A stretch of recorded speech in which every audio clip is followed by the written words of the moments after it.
Orange ആണോ? അല്ല. പക്ഷെ എന്താ ഒരു വെടിക്കുള്ള ഉണ്ടാക്കാൻ തോക്കലുണ്ടാവൂല്ലേ? നമുക്ക് ചോദിക്കാം.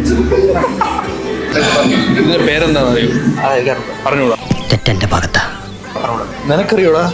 Kettle dumbbell. Kettle dumbbell. ഇതിന്റെ പേരറിയോ? ഒരു കയ്യബദ്ധം നാറ്റിക്കരുത്. ഹലോ, ഈ ചെയ്യുന്ന വർക്കൗട്ടിന്റെ പേരൊന്ന് പറയാമോ? Leg extension. ഇതൊക്കെ എന്ത്? നമസ്കാരം. ഈ ചെയ്യുന്ന വർക്കൗട്ടിന്റെ പേരെന്ന് പറയാമോ? എന്നെ പഠിപ്പിച്ചിട്ടില്ല. ഇന്നത്തോടെ അവന്റെ ശല്യം അങ്ങ് തീരുമെന്ന് വിചാരിച്ചാ, അതിനു പകരം അവനങ്ങ് ഷൈൻ ചെയ്തു. ചെയ്യുന്ന വർക്കൗട്ടിന്റെ പേരെന്താ? വർക്കൗട്ടിന്റെ പേരൊന്ന് പറയാമോ? ഇപ്പൊ ചെയ്യുന്ന ഈ ചെയ്യുന്ന വർക്കൗട്ടിന്റെ പേരൊന്ന് പറയാമോ? ഇവനൊക്കെ എവിടുന്ന് വരുന്ന നിനക്ക് ഞാൻ വച്ചിട്ടുണ്ടോ?